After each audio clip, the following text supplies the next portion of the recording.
소득공제 혜택이 있어요. 그러니까 내가 20만 원까지 20만 원씩 하면은 그 연간 어떻게 돼요? 240만 원이 되죠. 그러면서 내가 7천만 원이 안 돼요. 연간 급여가. 그렇게 되면서 또 무주택이에요. 이런 분들한테는 그 240만 원의 그 40%인 96만 원에 대해서 소득공제를 해줍니다.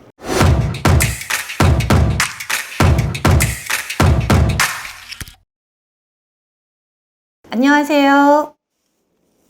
시청자 여러분, 마이머플러TV입니다. 오늘은 주택 청약 통장을 똑똑하게 활용하는 방법에 대해서 알아볼 텐데요. 대표님, 요즘 주식만큼이나 부동산에도 관심이 많으세요. 저도 지금 조금씩 붙고 있는데 이 주택 청약에 대해서 좀 자세히 알고 싶거든요. 청약제도가 도입된 게 1977년으로 알려져 있어요. 그 주택 청약, 이게 뭐냐? 저는 이제 주식하고 빗대서 말씀드리고 싶은데, 주식을 사고 파는 거가 이제 우리가 거래소에서 사고 팔잖아요. 거래소에 처음 데뷔를 하는 거를 IPO라고 해요. IPO.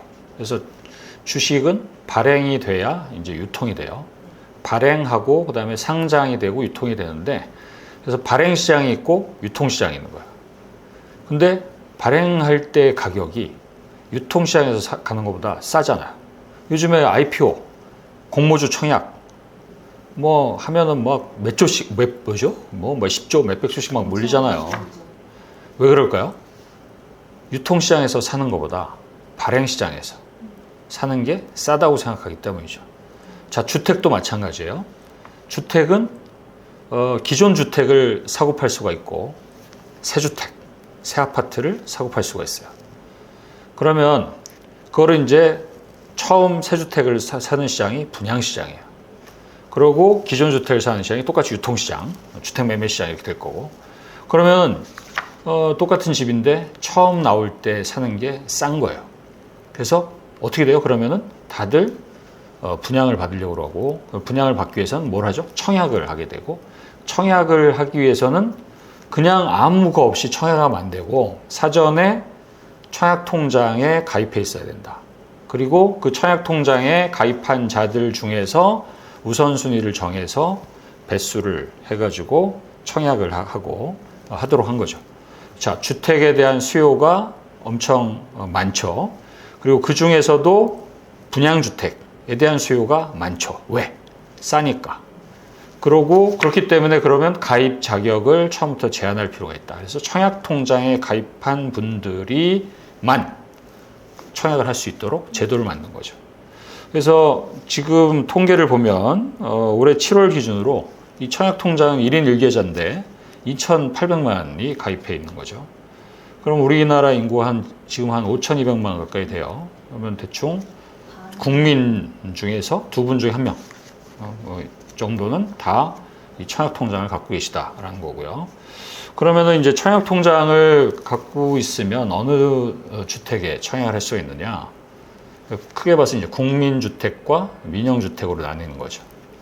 국민주택은 이제 뭐 사업주체가 국가나 지방자치단체, 통상은 이제 공기업이 하는 거죠. 그래서 뭐 많이 아시죠? LH, 그다음에 뭐 서울은 SH, 경기는 뭐 GH, 이런 데가 사업 주체가 돼서 주택을 건설해서 공급하는, 그렇게 되는 거고요.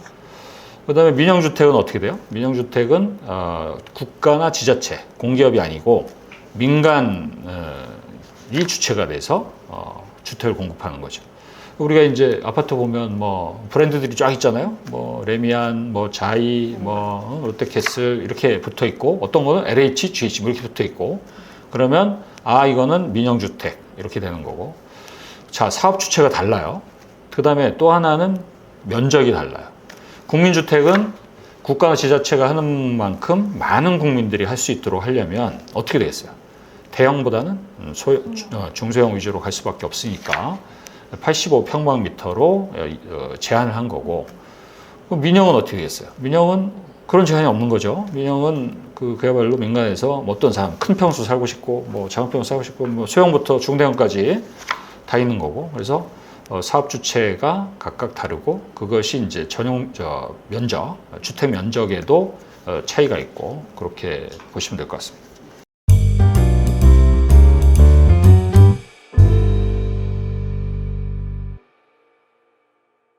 주택 청약 통장 어디서 가입을 해야 할까요? 그 청약 통장이 이게 되게 중요한 통장이잖아요. 그러니까 이제 일단 신뢰할 수 있는 데서, 물론 이제 정부가 이 통장을 사실상 관리하는 건데, 그건 이제 민간 은행이 위탁을 받아서 하는 거고, 그래서 은행에 가서 이제 가입하시면 되는데, 모든 은행이 취급하는 건 아니고, 우리가 이제 시중은행은 다 취급합니다. 우리가 알고 있는 시중은행 취급하고, 지방은행 중에서는 3개 해서 9개 은행이 이 청약 업무를, 청약 통장 업무를 이제 대행하고 있는 거고요. 그 금리가 이제 좀 경쟁력이 있었으면 좋겠는데, 그 아무래도 이건 청약을 위해서 만든 통장이다 보니까 금리는 이제 국토부가 항상 고시를 합니다. 그래서 가입 기간이 뭐 짧으면 금리도 낮고, 가입 기간이 길면 금리도 높아지게 되죠. 그럼 당연해요. 단기는 낮고 장기는 길고, 그래서 1%에서 1.8% 이렇게 기간에 따라서 적용을 하고 있습니다. 저도 옛날에 당연히 청약 통장에 들었었죠. 그래서 저 같은 경우는 청약 예금에 들었었어요. 청약 예금. 왜 청약 예금 했냐? 이거는 그냥 돈을 딱 넣어놓으면 예금이니까. 그 이제 평형수가 다 다르잖아요. 지역마다 평형수가 다 다른데, 저는 이제 서울을 기준으로 가장 높은 평수까지 가능한 걸로 해서, 제 기억에 저는 1,000만 원을 넣었던 걸로 기억하는데, 지금 아마 1,500까지 돼 있을 거고. 그래서 이전에는 민영주택 청약예금, 그 다음에 민영주택 중에서 소형 85평방미터 이하의 경우는 청약부금, 그리고 국민주택은 청약저축. 그래서 하나는 예금은 이제 일시금이 되는 거고, 이 부금과 청약저축은 어떻게 했어요? 적금식으로 이렇게 해서 나는 국민주택, 나는 민영주택 중에서 소형 아니면 뭐 중대형 이렇게 해가지고 나눠져서 있었던 거죠. 청약저축, 청약보금, 청약예금 이렇게 해가지고. 그러니까 어떻게 돼요? 좀 불편하잖아요. 좀 복잡하기도 하고. 뭐 이렇게 복잡하게 가냐. 그래서 2009년에 주택청약 종합통장, 종합저축이죠. 주택청약 종합저축이라는 걸로 해서 뭐 3개를 하나로 합쳤으니까 이거 만능 아니냐 해가지고 뭐 만능 청약통장이라고 막 이름이 붙기도 했는데, 그래서 종합통장, 종합저축이 도입이 된 거죠. 그러고 나서 이제 한동안 계속 같이 병행을 하다가 그 기존 거는 이제 더 이상 가입하면 안 된다. 그래서 2015년 9월부터는 앞서 말씀드린 청약부금, 청약예금, 청약저축 이거는 없다. 신규 가입은 안 된다. 이렇게 해서 지금은 이제 하나로, 그 이후부터는 소위 말하는 만능 통장, 이 종합저축으로 일원화됐다고 볼 수 있습니다.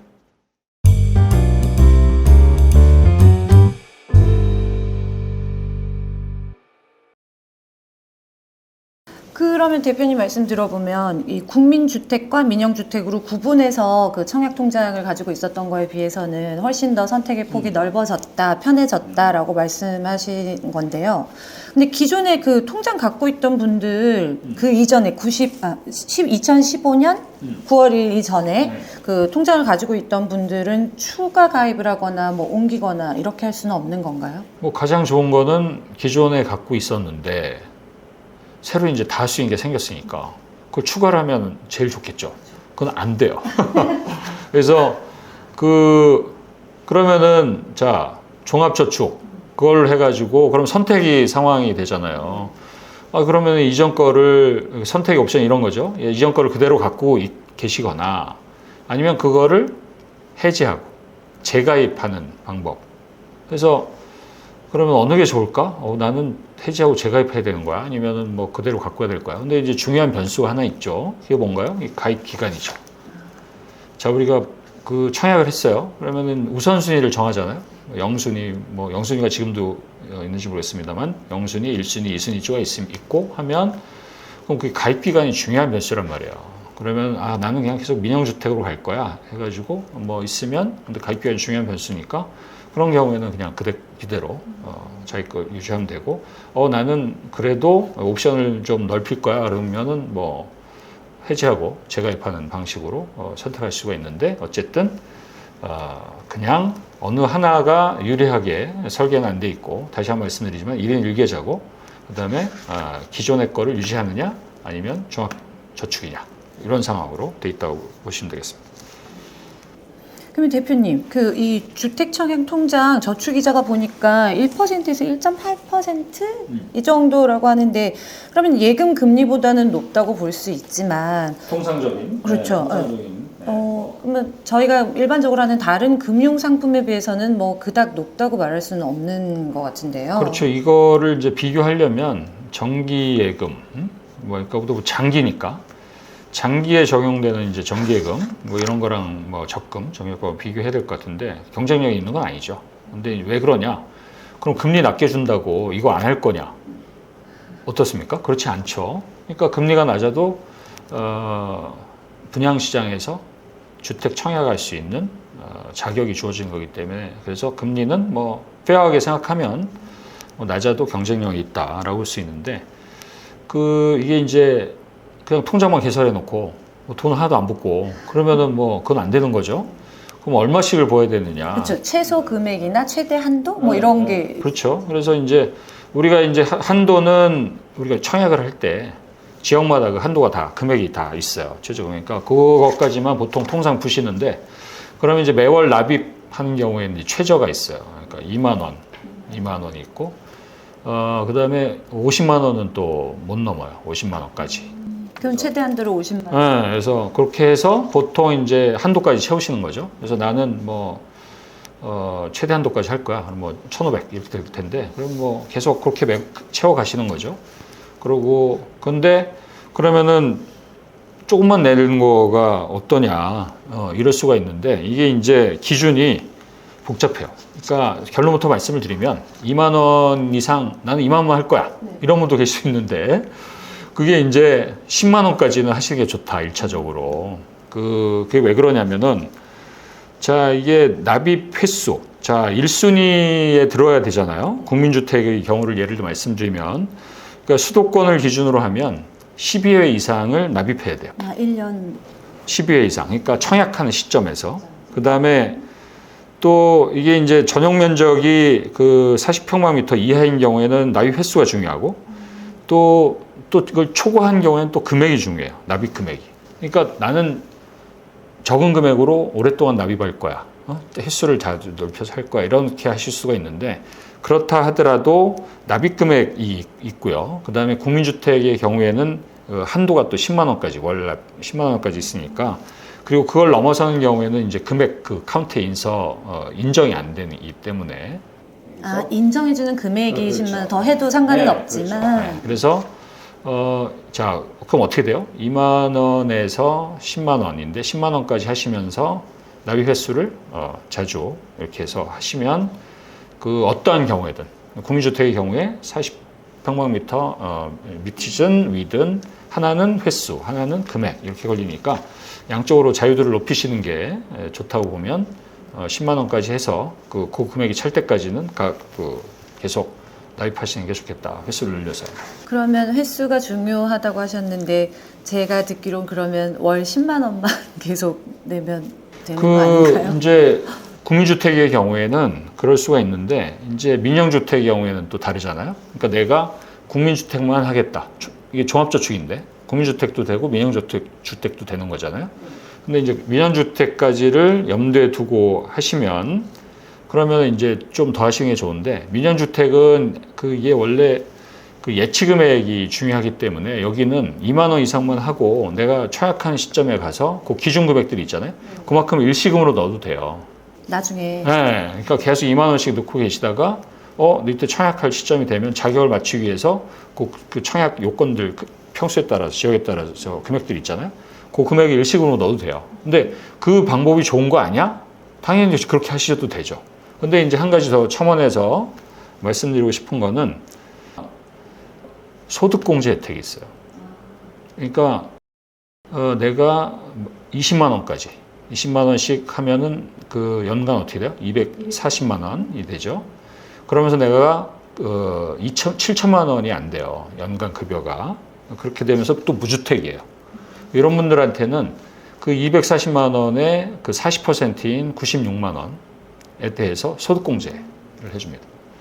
자, 소득공제는 세액공제도 더 큰 거죠. 소득공제를 받으면 그만큼은 소득에서 차감해 주는 거니까 에이 그거 뭐 금액이 크겠어 라고 생각할 수도 있지만 사실 이런 것들이 모여서 큰 돈이 되는 겁니다. 그래서 이 공제, 소득공제를 염두에 두시고 하시는 경우에는 20만 원까지 해서 하시면 그 매년 연말정산할 때 소득공제를 받을 수가 있고, 다만 이제 절차상으로 아셔야 되는 거는 그 청약통장 가입은행 있잖아요. 거기다가 내가 이제 무주택 확인서를 그 연말까지 과세연도고 연말까지 제출을 해야 돼요. 또 내 은행 가야 되는 거 아니야? 이렇게 해가지고 귀찮아하실 분 있는데 요즘에 어떤 세상입니까? 디지털로 다 되죠. 앱으로 다 됩니다. 그래서 그렇게 해서 신청하시면 되고, 어떤 분들은 또 그럼 소득공제만 받고 그다음에 이자 받고 나는 그냥 그다음에 주택 청약 쉽지 않은데 그래서 해지할 수가 있는데, 혹시 해지하시더라도 5년 이내는 하시면 안 됩니다. 5년 이내 해지하시면 다 추징당하십니다. 그래서 소득공제 목적으로 해서 하시는 분들, 당연히 주택 청약이니까 계속 갖고 계시겠지만 그런 경우에는 해지할 때는 신중하게 하셔야 된다라고 하는 것을 말씀을 드리고요. 근데 그 사이에 당첨이 됐어. 그거는 추징 안 당해요. 그건 추징 안 당하니까 안심하시고, 당첨된 건 너무나 기쁘니 이거 원래 주택 청약하려고 한 건데 그렇지 않습니까? 그래서 그런 경우에는 소득공제 혜택을 그대로 유지가 가능하다, 이런 부분도 아시면 좋을 것 같습니다.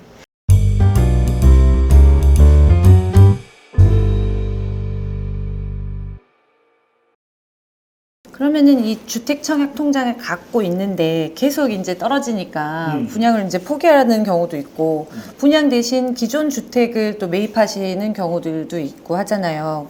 그러면은 이럴 때 주택 청약 통장 제가 계속 가지고 있어야 하는 걸까요?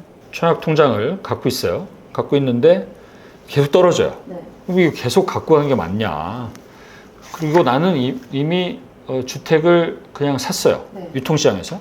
주택 매매시장에서 주택을 샀어요. 그럼 이거 필요 없는 거 아니야? 그쵸. 당연히 뭐 그렇게 생각할 수가 있죠. 그리고 급전이 필요해요. 그럴 수 있죠. 여러 가지 상황이 있을 수가 있는데, 자, 하나씩 정리를 해보면, 자, 급전이 필요하다. 그러면은 뭐 통장, 기존 보험, 적금, 주식 팔고, 적금 깨고, 그다음에 보험 깨고 하시잖아요. 근데 이제 요 주택 청약 종합통장. 그러니까 이거 어떻게 해야 되는 거죠? 너무 아깝잖아요. 그런 경우에는 예금담보대출을 받으실 수가 있어요. 그래서 저축은, 종합저축은 그대로 놔두고, 청약통장은 그대로 놔두고, 그거를 담보로 해서 대출을 받으면 통상 낮은 금리로, 보통 이제 은행들이 적용할 때 거기다가 마진만 일부 붙여서 조금 붙여서 합니다. 그래서 금리 자체가 매우 낮죠. 통상은 1%포인트 범위 내에서 차지합니다. 그래서 그럼 1% 1.8에다 붙여봤자 얼마요? 1.8에 1하면 2.8. 그리고 그러니까 그 정도면 경쟁력 있죠. 그래서 그렇게 해서 대출을 받으시는 방법이 있을 수가 있고, 그 다음에 기존 주택을 갖고 있어요. 근데 이것도 나중에 팔 수 있잖아요. 그리고 어떤 지역에서 매우 좋은 물건이 나올 것 같아. 앞으로도 이제 그 도심 재생, 그다음에 재건축이 되면 그다음에 일반 분양이 나올 수가 있고, 저는 그래서 그런 걸 생각하면 내가 지금 그런 것까지 생각하면 내가 집을 팔았어요. 딴 걸 팔았는데 그럼 3년이 지나면 다시 살 수가 있거든요. 청약이 가능하니까. 그러면 그 기회, 거기 들어가 있는 돈이 생각보다 많다면 많지만 또 어떻게 보면 큰 돈은 아니라고 볼 수도 있고, 그걸 유지하면서 내가 갖고 있는 옵션을 극대화한다고 생각하면 그냥 갖고 있는 거죠. 그래서 내가 또 다시 청약 옵션을 갖는 거니까. 그래서 그런 면에서도 좋을 수가 있는 것 같고요.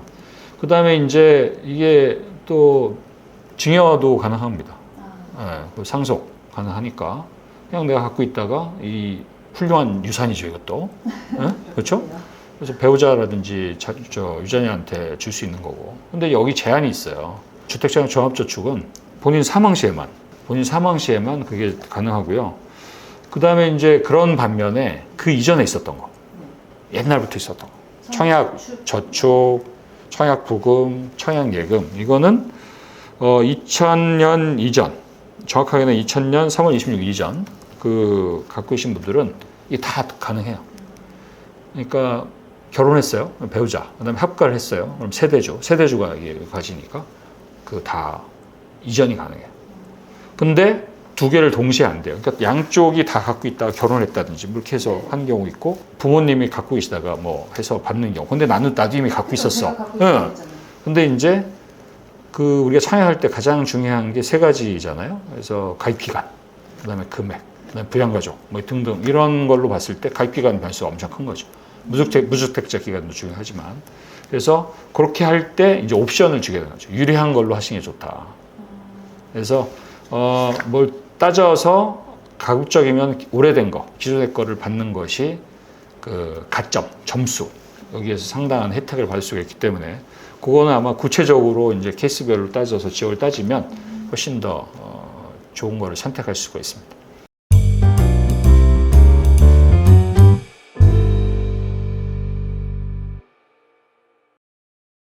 대표님, 역시 평소에 이 마이머플러 TV를 보시면 돈을 벌 수도 있고 절약을 할 수도 있는 것 같습니다. 오늘 좋은 말씀 너무 감사합니다.